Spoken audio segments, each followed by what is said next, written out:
All right, Aaron Duffy, welcome to the Breaking and Entering Advertising Podcast. How the heck are you doing today, sir? I'm doing great, Geno. I'm excited to be here. We are going to have a good time. We had a little pre-call here. We figured out some of the tech stuff, so I'm feeling confident, caffeinated, ready to rock and roll because you, Aaron, are the co-founder of Special Guest. You made an agency. Yes, made an agency. Yeah, from coming from being a commercial director, so video director, and made the jump up to starting an agency. That's right. Video director to creating an agency. Is this a full service creative agency? What's the unique selling proposition, and what was the concept for Special Guest here? What were you thinking when you made this? Well, the one of the fun things about being a commercial director, I think, starting as a video director, is that you end up being in some rooms that you wouldn't, like, a lot of people don't get to be in. Like, for example, we were working with, do you know TSMC? They're a semiconductor manufacturer in Taiwan. A lot of people don't know them, but even fewer people have ever been like in their factories and fabs and stuff like that. But as a director, like, you got to go in and shoot these shots. So you're in these rooms that no one really gets to go in, and you're having these experiences. And the more I did those kinds of experiences, the more I thought, I want to do more than just shooting the boards and taking the concept. I want to be involved in, the real concepting. And as part of a production company, we don't really get the chance to do that. So starting an agency became the next step. And so we did that around 10 years ago. And so that's part of the reason we did it. Got it. Yeah, so you were working with agencies. They were telling you what to do. They're giving the already created, approved, bought idea. And you were looking at these things and you were probably like, well, I want to be a part of that. I could probably do this a little bit better. I've got my own unique take on how we can execute this creativity here. Or maybe even do a little bit of both. I mean, have Yeah, your cake and eat it too a bit. Yeah. right. So that's something we actually have not talked about a lot on this show, is like the production route. It's funny. I just messaged a friend saying, well, last night we were just talking that we need to get more like production houses on the show and explore that route for people that want to break into that route and see what those stories look like too. So you might be able to speak about that as well. Happy to speak about that. I mean, it's a crazy time, especially for production. The means of production are changing wildly, right now.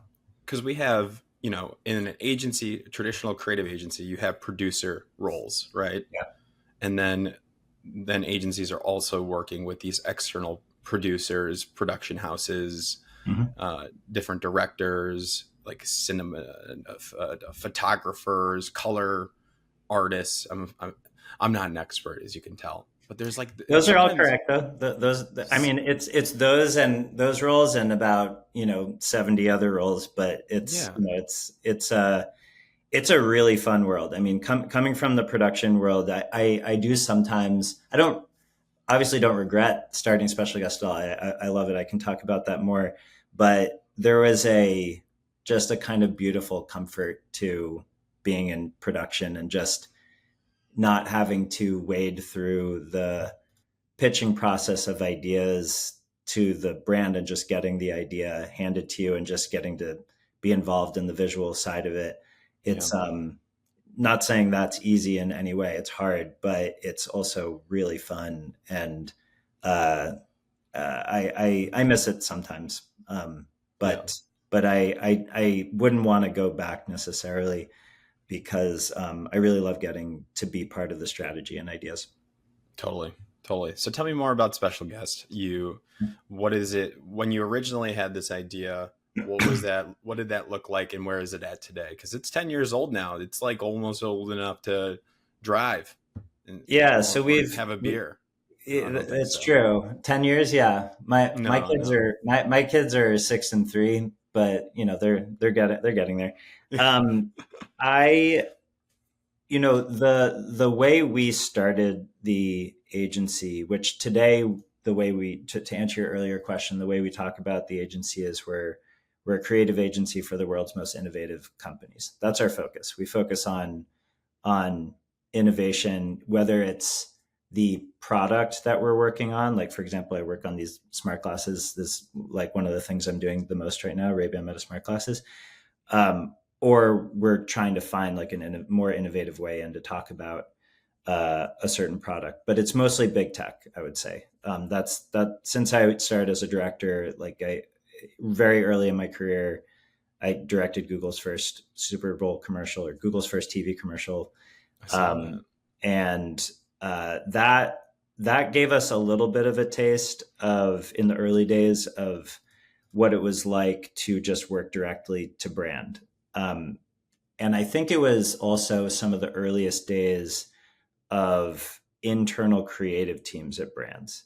So we our thinking around this, and like how we do production and come up with ideas, is completely parallel to the path of brands starting their own internal creative teams, which is like a growing trend over the And, last 10 to 15 years, and I would say. walk me, what does that look like? Like, how's, Yeah, so I think tech brands are the real pioneers in that. So Google Creative Labs is, probably like one of the more well-known internal creative teams, but it's like an agency within the brand. Other amazing teams are like Spotify, Snap, CX, or Creative X at Meta, or formerly the Factory when it was Facebook. And I think more and more brands are starting internal creative teams, which I think is like a great trend to be happening. I think our feeling is the more creative people that are in more different kinds of places, whether it's production agency or brand, the better the work will be. Whereas if it's just, marketing team handing off to creative team, there's not as much synergy.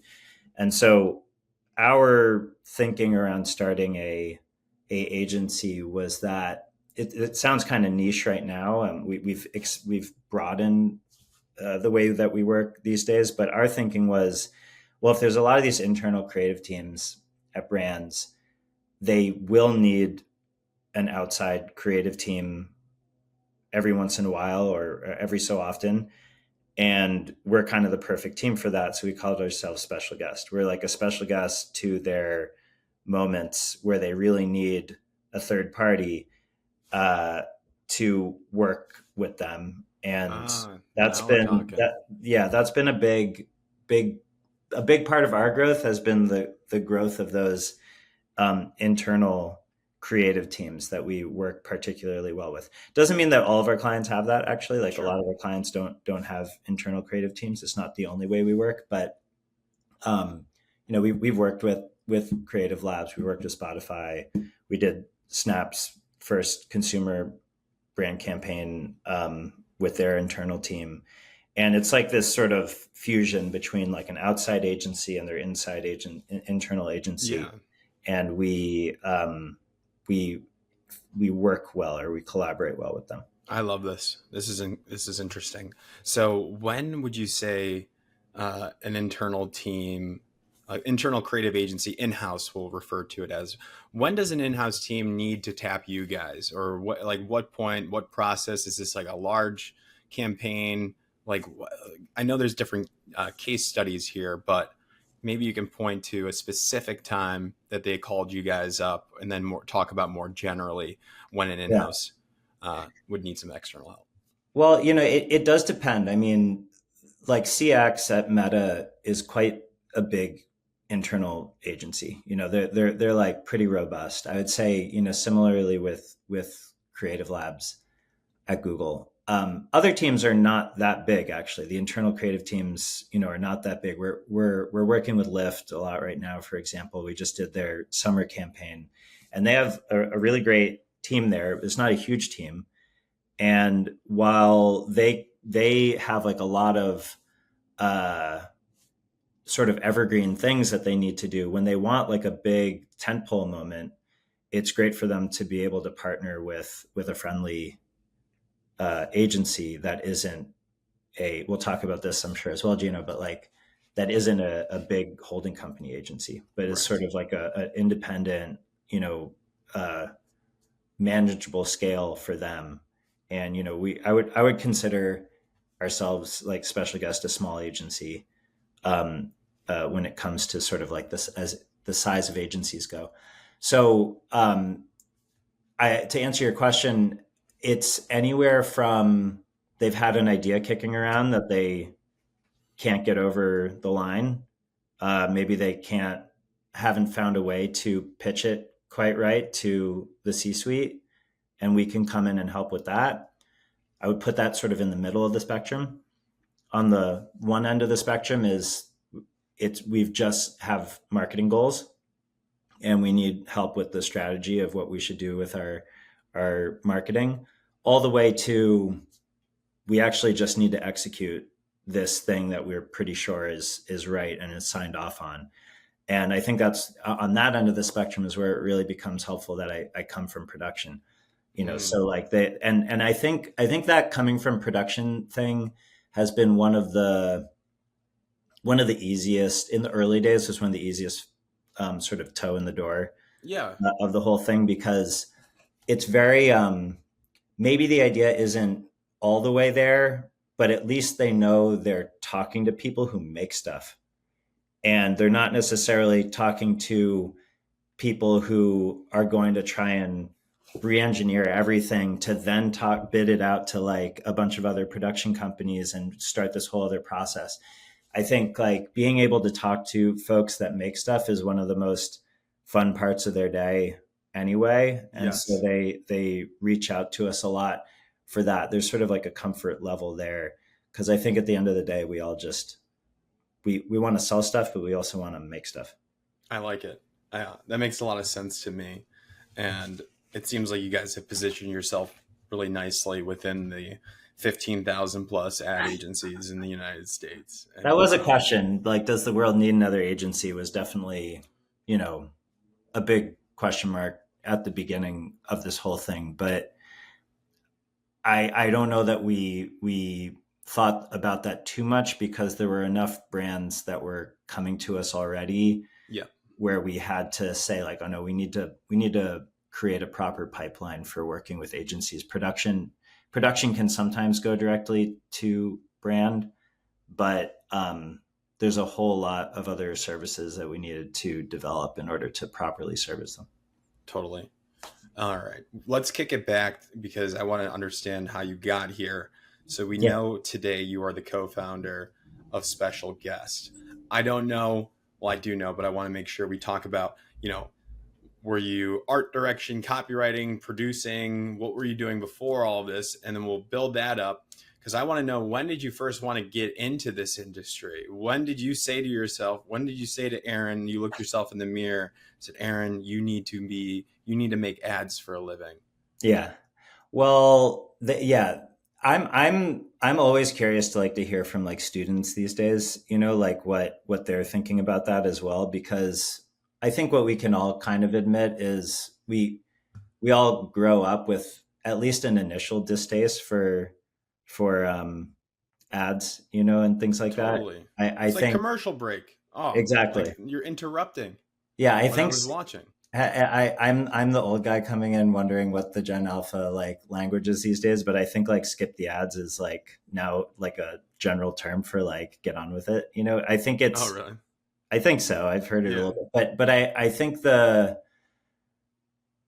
I probably had that same feeling. I think even worse than the annoyance of ads is the world of sort of distrust that comes from, you know, making ads, and I think that we're sort of like all infused with that as well.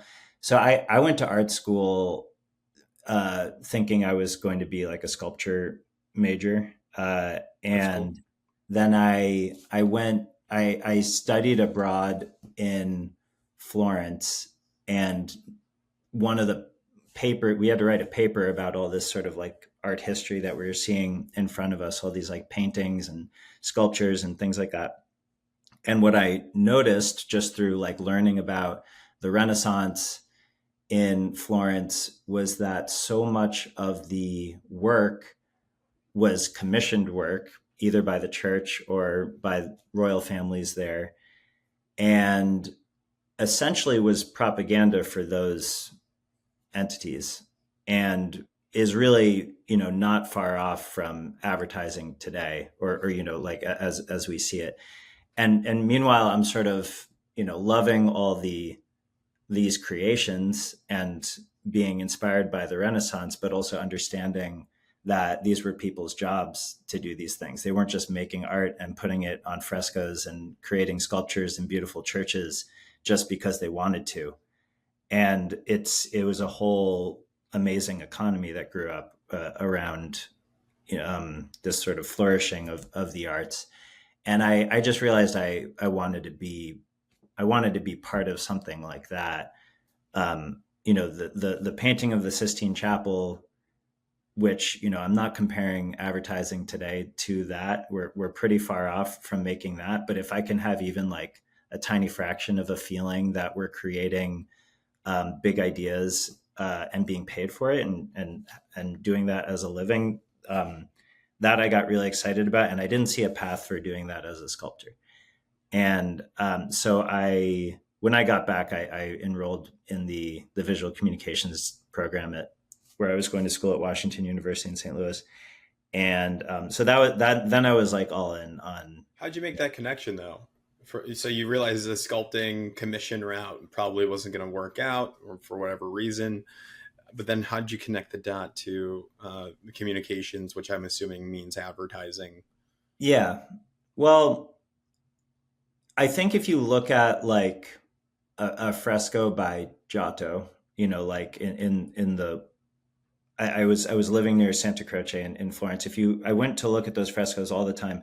If you look at those frescoes, you see there's like a hero character, there's Jesus, there's all the people around him, and there's this whole story being told.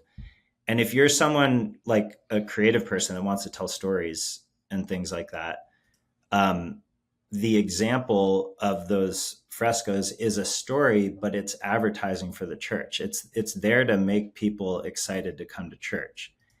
At least at the time, there was no like Marvel movies and things like that. Yeah. So their version of Marvel movies was these frescoes. The big screen was in the church. And so like and they were intense, right? I mean, like those frescoes are of the stigmata, right? So like you have Jesus flying up in the air, and these like golden lasers are shooting him in his hands. It essentially looks like a scene out of Iron Man, And I think when you see that and realize that was advertising, that's sort of the connection that I made. Have you gotten close to any creating a stigmata-like object in your career? What has scratched? Has anything like you made something like, this is reminding me, this is the justification of what I was learning about, connecting that dot going full circle? Yeah. Well, so two things. Like one is one of the first projects that I did that I got really excited about when I was in school, and where I learned video editing, was I encased my hands and feet in concrete blocks for 2 days as sort of like a like experiment. Stop it. And I had my hands and feet. Yeah. And I just went to classes for 2 days with these giant blocks on and things like that. And I had a video camera that I had, my girlfriend at the time followed me around and captured all this content. And then I had to figure out how to edit it into like a little video that I could submit as part of my sculpture project, the class that I was in. And so that's sort of like one example. I was like sort of thinking a lot about like the labor involved in art making and the difficulty of it, and also just the spectacle of it. Yeah. And then years later, see that video. I know you still have that video, so definitely have that video. Yeah, I can send it to you. Years later as well, I think I've always been fascinated by how visuals. This is going to sound wrong at first, but hopefully it'll make sense. Like how visuals and storytelling is so capable of manipulating us, like manipulating the way we think and how we see things. And for me, visual illusions were always a big part of that. Like visual illusions are sort of like the almost like pinnacle of that. You know, like you see one thing, you think it's one thing, it changes, it's something else. That form of manipulation. And so I think all advertising and all like even cinematic video making has a little bit of that manipulation in it. And so I was lucky to get to work with OK Go on creating one of their first VMA winning music videos was like all like visual illusions and things like that. So it's always been a little bit part of my thinking about what's fun about this job.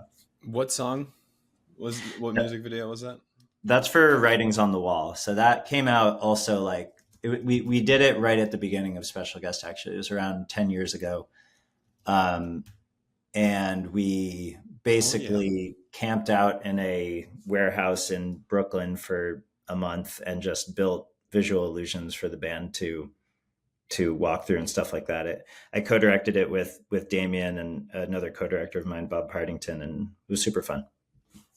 Incredible. I know OK Go, they're like known for their music videos, and obviously they're great music too. You got, how many views does this have? 28 million views, Aaron, 10 years ago. Incredible. I had to rewatch this, but I do recall this. Yeah. Incredible. So how'd you break in? What you made this switch, you went to Florence, you realized, you did your Cement Hands project. You got a B+ on it. Yeah. You got an A on it, I'm assuming. Well, that class was called Dimension Studies, and we were required to do these 4 projects that you had to submit at the end of the year. So you had like a semester to do it. And so the cement blocks was one of them. The other one was that I jumped out of I went skydiving. I'd never been skydiving, but I wanted to sort of think about, like my body as, object, just like with no other forces on it. And then the third is that I hired 2 of my classmates to come in during the critique with masks on and pretend to kill me, assassinate me. So like it was a one-on-one critique with the professor. Yeah. And so I timed it so that they would come in, and I had a little fake packet of blood under my shirt, and they barged in, like threw me on the floor, had a fake knife and pretended to stab me, and then the professor ran to the phone, they ran away. And while he was calling the like campus police, I told him to stop, and it was a thing, and he was pretty upset. But I think I did okay in the class. Those are like the things that I don't recommend you do something like that, but I don't recommend putting cement blocks in your hands either. I'm here with a disclaimer about that. But I don't know. Yeah, I don't know. I might want to try that. I don't know. Aaron, this is very interesting, kind of weird. Kind of interesting. Weird. Yeah, it's weird. I definitely admire it.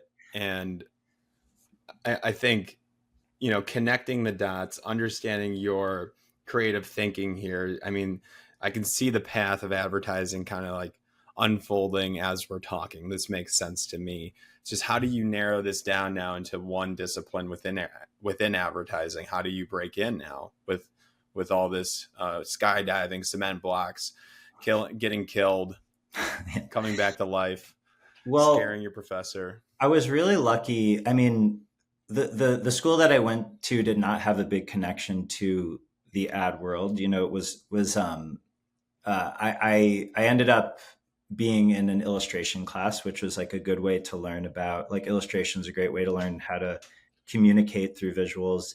So that was my major, with a minor in sculpture. And I was lucky because a former student of that, her name's Lauren Hartstone. She's amazing as well, if anyone wants to look her up. Amazing creative director. But she had graduated 3 years before I was graduating. She came back just to visit the school, and she was like, who in here is interested in video? And I raised my hand, and so she just sat down with 3 of us who are interested in video and walked us through all the amazing like video production companies in New York, and where she was working at Loyal Casper at the time. And she gave me three names. She gave me PSYOP, uh, she gave me Brand New School, and she gave me Lifelong Friendship Society, which doesn't exist anymore. But the other two still exist, or you know, some of the top. PSYOP and Brand New School are some of the top out there. And I just like fell in love with Lifelong Friendship Society. They were doing the weirdest animation, and a lot of broadcast stuff. So they were very involved in with MTV and VH1 and all the little interstitial like animations and things like that. And I the semester before I graduated, I just emailed them constantly until they responded to me.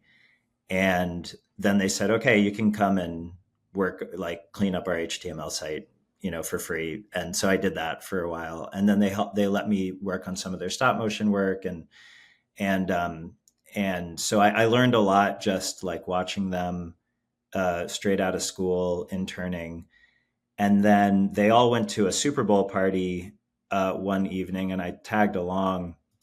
I ended up meeting one of the hosts of the Super Bowl party. Her name was Claire Mitchell, and she just happened to be the first employee of Serge Patzek and Arvin Palop, who are my partners today in the business I'm in. So, like within for students, I think the thing that I want to call out is like this story of the thing to take away from this story of like how your career starts and things like that. Like you were asking, like, do you start as an art director? Do you start? There's definitely a path. Like there's a path that exists. I didn't take that path more because some random weird route sort of showed itself to me. And I think the thing to take away from it is if you can just meet random people, you'll eventually like find these weird little paths. So I was making money since I was interning. I was making money at the time crocheting. I love crocheting. I was crocheting hats for a yarn company called Lion Brand Yarn, who needed patterns. They were looking. They paid me money to come up with patterns that they could put on their website for other people to crochet. So I would help them with the very like entry level patterns because I wasn't that good. And so I took my crochet to the Super Bowl party, was not watching it, sitting under a table crocheting, and Claire came by and she's like, what are you doing? And then we just started talking that I loved animation. She was just starting to work for an animation company, and she told me I should meet her boss. 2 weeks later, I met Serge Patzak, who had just founded a year and a half before that First Avenue Machine. First Avenue Machine is a production company. The only director at the time was Serge's partner, Arvin Palop, and they said they needed another director. They asked me if I wanted to be a director. Had no reel, or anything to speak of, but it was a new company. And so I became a director, my first year out of school, and just had to figure out what that was. And fortunately, we had this is another like quirk of the industry for people who know, but like, what Serge and Arvin had was, first of all, like an amazing look that Arvin had developed. He's an amazing CG artist. He's like one of those like really early amazing CG artists that found a way to do these like combinations of realistic CG in very raw footage. He had this like amazing combination of things, and they were able to get a great rep. Reps in the production world are really important because it's hard to get noticed by agencies. The agencies go to reps, they say who's good. The reps send you to, the people that they are an agent for. And our rep at the time was Patricia Clare, and she was able to get us connected with, in the early days, with BBH. And BBH had some Audi work out of London that was new. There were really great creative directors and art directors that were coming up with some new ideas there that were a little different than what the Germans were doing. So like London was doing this really like playful thing. Germany was doing this really like intense, like cold machine thing. And so also within like the first 2 years of my career, we got to create this sort of cardboard box based car commercial that, got a can line really early. And so that really like got my career started as well. Got it. Got it.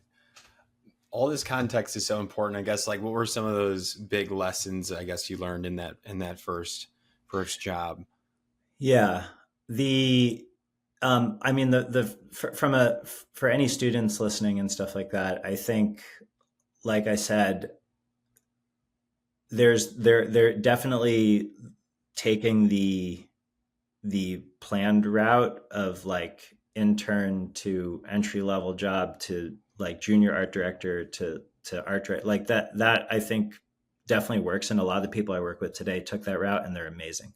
So I think like that also works. I also just think trying other like random things and having, some, I think, for example, my early like stop motion work that I did at Lifelong Friendship Society helped me think about this cardboard Audi commercial Yeah. really well, and doing that as like an almost first time director, because the thing that ended up working in that video was just how raw and sort of real the cardboard had to feel, even though we were doing it in CG and making it feel like stop motion. And that really got the piece noticed. And I guess I didn't know what can lines were at the time, but it got a can line, and that ends up being an important thing too. So to answer your question, I think what I learned was, um, you have to like fake it till you make it a lot, um, because I didn't know what I was doing, and you just have to sort of like rely on like whatever past experiences and help with like amazing teams that you can find, as much as possible, and also, um, just taking other strange routes to things, like getting lucky, I guess, is another good way to put it. That helps. And you were at First Avenue Machine for quite a while. Is that, am I reading this correctly? Yeah, and technically, I'm still at First Ave. I'm a partner at First Ave, as well, as a co-founder of Special Guest. So, First Ave now is over 40 directors. I was the first director, uh, and it's one of those production companies that still is very well known for experimentation with media and trying new things. Incredible. Got it. Any other like final takeaways from your career story so far? Maybe what's next with Special Guest? What people can be Yeah, on the lookout for? yeah, definitely.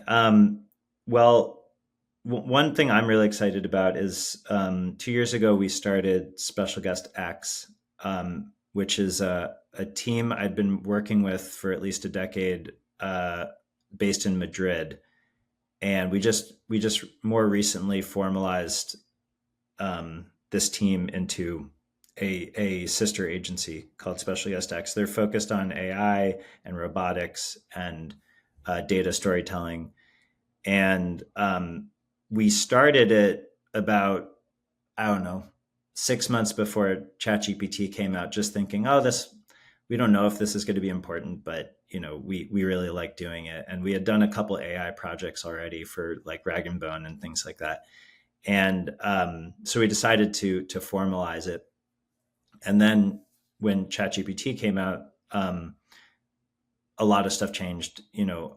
Like the way we think about making things changed, and will continue to change a lot. So, starting Special Guest X, I'm really excited about. It's worth checking them out and seeing like what things they're experimenting with, because they're constantly there's a 10-minute AI film that they just came out with that I think is a good, for those listening who are worried about, like scared of AI, potentially not sure what's going to be happening. A little bit of what we're doing with the agency is trying to grapple with that. I wouldn't say it's like a full throated, you know, embrace necessarily, or endorsement of we need to run as fast as possible towards AI, because actually I think there's some things that it's not so useful for, but we are like trying to figure out like where it's actually going, and trying new things. we created a camera called the CMR M1 for people who want to check it out. But it's a first of its kind camera that captures and processes um, uh, uh, prompted filters for like what you want to be creating with along the way. And these are just things we're dabbling with. So that I'm really excited about. And then on the client side, we've been working for a year and a half on these glasses, um, along with a lot of other companies that we work with. But I think these I'm very excited to work on because they're almost like the perfect combination of what we do. They're very easily a production tool. The camera in them is quite good, and the AI bot capabilities in them are quite good as well. The speakers are amazing too. So what we always want to be involved with is like what is coming next. I mean, I've directed iPhone commercials. I like my iPhone, but we're on iPhone 16 as of this week, and it's feeling quite like stale to me. And I think like finding new form factors and trying to see like what is the next product and thing that people are actually going to use looking ahead is one of the things that we're most excited about. So it's fun to work on these. It is cool. I was just looking up. I was reading this article. The world's first AI powered movie camera transforms film footage about your. Oh yeah, is there an article there about it? Yeah. Nice. Yeah. So you definitely got my wheels spinning, and I'm going to keep on looking you guys up and everything else that you guys are up to. It's really interesting stuff. How can people find out more about you? They want to say hello to you. Email you, LinkedIn, you message you. What's the right route for that? Sure. Well, the two routes on a sort of company special guest level, the info at specialguest.co.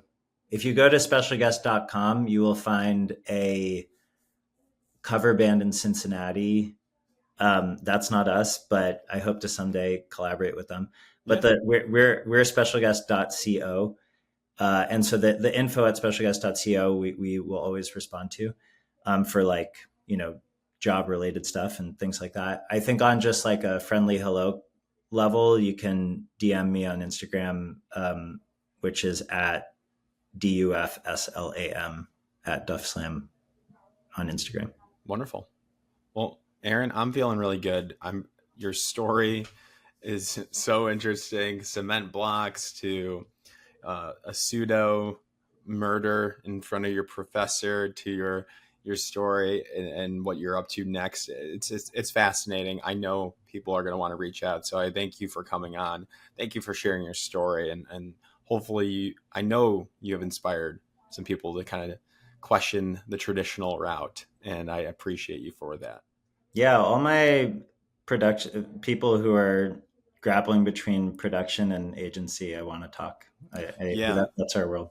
And I'm definitely going to, when we're done recording, I want to talk with you about production. I need to learn more, sure. Get more in. And so that will be, maybe we'll do a bonus episode of that, but appreciate you, Aaron. Thank you again so much. Yeah. Thanks, Geno. It was fun. Yeah.